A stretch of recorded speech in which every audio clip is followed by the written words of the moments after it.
अब ये जो साइन दिख रहा है ना लॉक का, वो अनलॉक करने के लिए आपको 6 सेकंड तक, ये पहले मैं आपको बटन का दिखा देता हूँ कौन सा बटन है। ये वाला जो है मेनू और कंफर्म वाला बटन है। ये वाला बटन है सेकंड नंबर का, वो है मैनुअल और रिटर्न। ये डाउन एरो है, ये अप वाला एरो है। आपको अनलॉक करना है तो ये दोनों पुश करके 6 सेकंड तक आप रखो। ये अनलॉक हुआ, बीप बजेगा तो ये अनलॉक हो गया, ये साइन चला गया। उसके बाद मेनू वाला बटन दबाओ आप, तो पहले आएगा रियल टाइम सेट करना है आपको घड़ी का। तो ये 24 कलाक के हिसाब से चलेगा, 24 घंटे के हिसाब से। आप इसको समझ लो दोपहर का 2 बजा है तो आपको यहाँ पे 14 सेट करना रहेगा। ये सेट करने के लिए फिर ये मेनू वाला बटन पुश किया तो ये ब्लिंक कर रहा है। ब्लिंक होता है तो ही आप अप डाउन से चेंज कर पाओगे, नहीं तो नहीं होगा।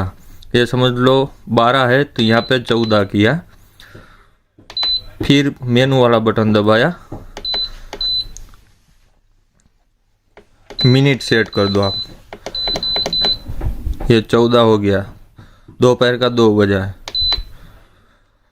फिर ये वाला डाउन वाला बटन दबाना है आगे जाने के लिए। ये A01 है। A01 में 2 ऑप्शन है। ये A01 में डिले टाइम रहेगा, कब आपको रिजनरेशन करना है, और A02 में रहेगा इमीडिएटली रिजनरेशन। जब वॉल्यूम खत्म हो जाएगा तुरंत वो रिजनरेशन पे चला जाएगा। A02 रखोगे आप। A01 में रहेगा डिले टाइम, वो आगे आपको दिखाएगा।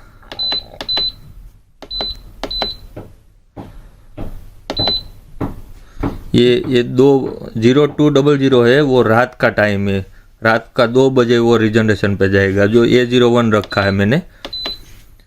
यहाँ पे A02 कर दूँ तो वो जो रात का टाइम था वो नहीं दिखेगा आपको, तो ये इमीडिएटली रिजनरेशन पे जाएगा। जहाँ पे स्टोरेज होता है, सॉफ्ट वाटर स्टोरेज होता है, वहीं पे आपको A02 रखना है।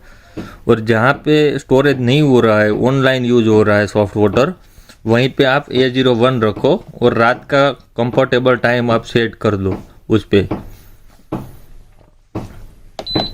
फिर ये HU है। HU में 01 मीटर क्यूब है, 02 में गैलन है, 03 में लीटर।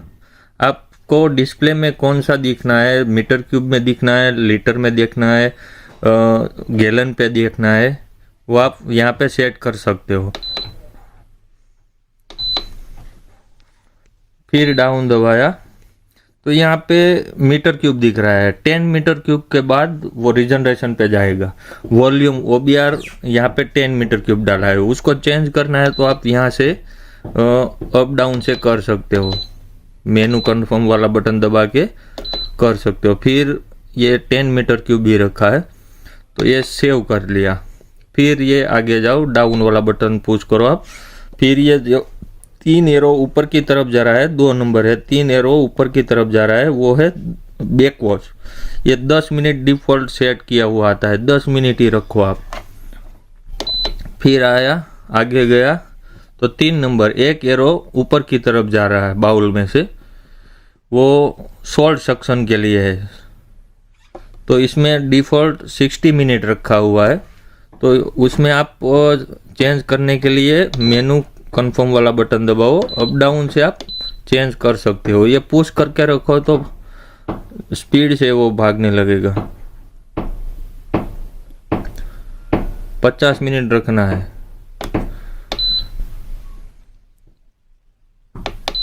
अभी मैंने 50 मिनट रखा है। आपको वहीं पे कितने लीटर का सॉल्ट टैंक है उस हिसाब से आपको पहली बार डालना पड़ेगा। तो ये 50 मिनट हो गया तो इसको मैंने सेव कर लिया। फिर डाउन गया। ये सॉल्ट टैंक भर रिफिलिंग के लिए है। सिंगल एरो नीचे की तरफ जा रहा है तो उसमें डिफॉल्ट 5 मिनट है, तो उसको चेंज करने के लिए फिर भी यही दबाना है मेनू वाला बटन। ये ब्लिंक कर रहा है, उसके बाद आप अप डाउन से चेंज कर दो उसको।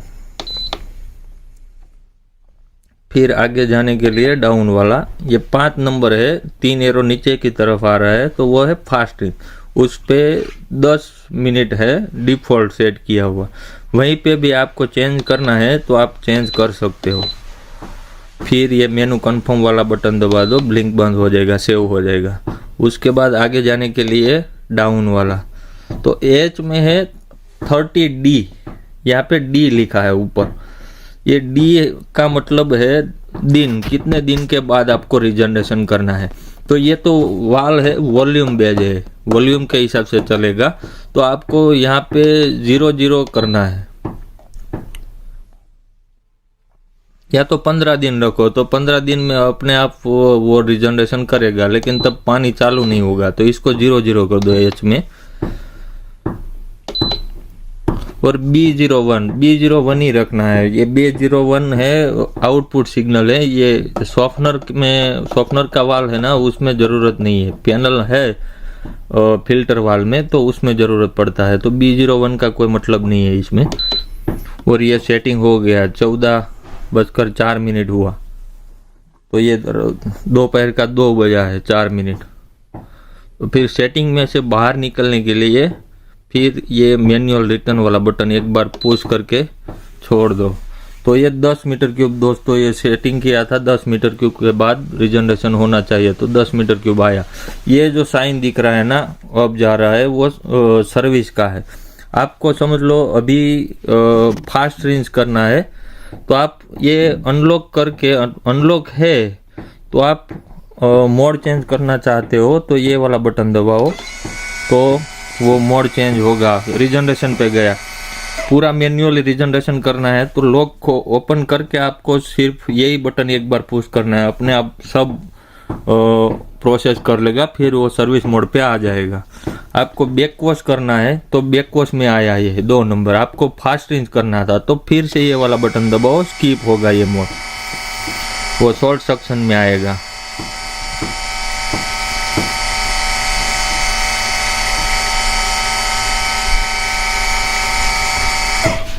ये शॉर्ट सेक्शन में आया।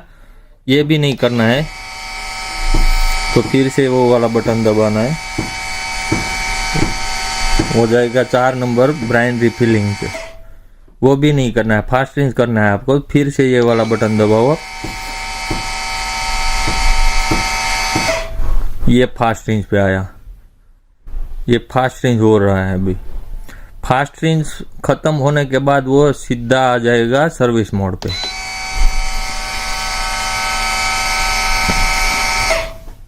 ये सर्विस पे आ गया।